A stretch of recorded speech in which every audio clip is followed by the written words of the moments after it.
Welcome, my dear friends. Today we are going to discuss about the previous paper of life sciences. ముఖ్యంగా జీవశాస్త్ర విభాగాలకు చెందిన TS set, TG set, అదేవిధంగా AP సెట్కి సంబంధించి CSR నెట్కి సంబంధించి ఆ, హాజరవుతున్న అభ్యర్థులకి ఉపయుక్తమైనటువంటి ఆ, గతంలో జరిగినటువంటి లైఫ్ సైన్సెస్ ప్రశ్న పత్రాన్ని మనం ఈరోజు విశ్లేషణ చేసుకోబోతున్నాం. ఇందులో ముఖ్యంగా మనం ఈ క్వశ్చన్స్ యొక్క సరళి ఏ విధంగా ఉంది, దాంతో పాటుగా ఆ, ప్రశ్నలు ఏ విధంగా ఆ, మనకు ఆన్సర్ చేయాలనేటువంటి అంశాన్ని అర్థం చేసుకోవడంలో సులభమవుతుందన్న ఉద్దేశంతో ఈ గత సంవత్సరాలలో జరిగినటువంటి ప్రశ్నాపత్రాల విశ్లేషణ చేసుకుంటాం. The first question, కాల్చిసిన్ refers with the cell division due to. ఈ కాల్చిసిన్ అనేటువంటిది మనకు కాల్చికం ఆటంనేల్ అనే లిలియేసి మొక్కకు సంబంధించినటువంటి కందం నుంచి లభ్యమవుతుంది, మనకు తెలుసు. అయితే ఈ కాల్సిన్ అనేటువంటిది interferes with cell division due to, కణ విభజన జరిగే సమయంలో ఈ కాల్చిసిన్ అనేటువంటి రసాయన పదార్థం దేనిలో అది ఇంటర్ఫియర్ అవుతుంది అంటే కలగజేసుకుంటుంది అంటే దేనిపై ప్రభావితం చూపుతుంది అంటే కణ విభజన జరిగే సమయంలో నాన్ ఫార్మేషన్ ఆఫ్ స్పిండిల్ అంటే మనకు కండెపోగులు ఏర్పడడాన్ని నిరోధిస్తుంది. దానివల్ల ఏమవుతుందంటే మనకు పాలిప్లాయిడ్స్ అయినటువంటి ఏర్పడతాయి. బహుస్థితికాలు ఏర్పడడంలో ఈ కాల్సిన్ అనేటువంటి తోడ్పడుతుంది. బహుస్థితికాల ప్రేరణకు కాల్సిన్ అనేటువంటిది ఒక ఇండ్యూసర్ గా పనిచేస్తుంది. Second question, the major site of cell membrane synthesis is.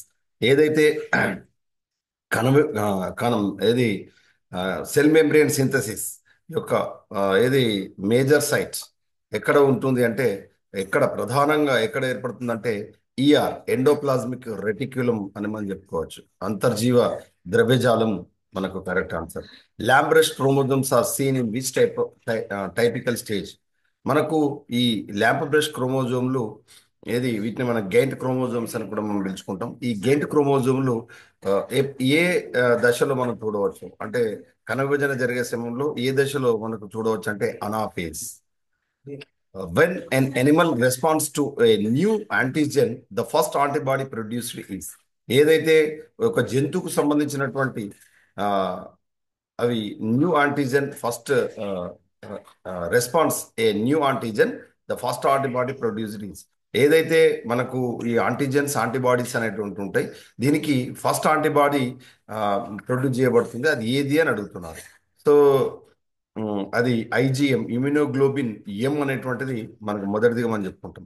Spot డెస్మోజోమ్స్ ఈ కింది వాటిలో సరైన సమాధానం దీస్ ఆర్ అంటే ఆ spot desmosomes are found between cells in epithelium. ఉపకళ కణజాలానికి సంబంధించినటువంటి కణాల మధ్యలో ఆ, ఈ ఈ స్పాట్ డెస్మోజోమ్స్ ను మనం గమనించవచ్చు.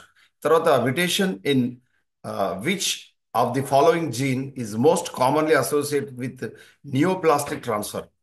ఈ మనకు ఉత్పరివర్తనాలకు సంబంధించినటువంటి ప్రశ్న ఇది.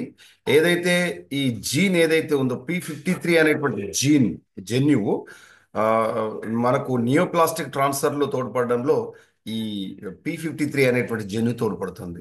In which of the following types of prokaryotes have split genes been found. ఈ ఏదైతే స్ప్లిట్ జీన్స్ అనేటువంటివి ఇది కేంద్రక పూర్వ జీవుల్లో ప్రత్యేకించి ఆ, ఏ రకమైనటువంటివి మనకు జీవుల్లో ప్రోకారియోట్స్ లో మనం ఈ స్ప్లిట్ జీన్స్ ను కనుగొనవచ్చు అంటే మనకు archaea bacteria. Which one of the strongest intermolecular force. ఈ ఏదైతే మనకు ఈ బలాలకు సంబంధించినట్టు అత్యంత బలమైనటువంటి ఈ రకానికి సంబంధించి ఏ రకమైనటువంటి బలం అత్యంత బలమైంది అంటే సంయోజనీయ బంధమా, సమసంయోజనీయ బంధమా, హైడ్రోజన్ బంధమా అని అంటే మనకు వాండర్వాల్ ఫోర్సా, డైపోలా అంటే ఆన్సర్ ఏం పెట్టుకుంటాం అంటే హైడ్రోజన్ బాండ్స్. మనకు తెలుసు మనకు ద్వియానిక నైట్రోజన్లో 3 నైట్రోజన్ బంధాలు ఉంటాయి. అది మనకు మాలిక్యులర్ నైట్రోజన్ గా అట్మాస్ఫియర్ లో ఉంటుంది 78%. The free energy change delta G. ఇది ఫ్రీ ఎనర్జీ చేంజ్ అనేటువంటిది east the free energy east is equal to 0 at equilibrium. తర్వాత one is not true of Chargaff rule. According to Chargaff rule మనకు ఏంటంటే purines and pyrimidines always the purines and pyrimidines ratio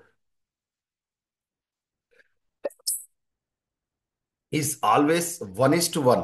That means 1. 1:1 means 1. అయితే 1:1 ఉండాలి అంటే మనకు ఏంటంటే ఈ చార్గాఫ్ rule follow అవుతుంది అనమాట. ఇక్కడ కానిది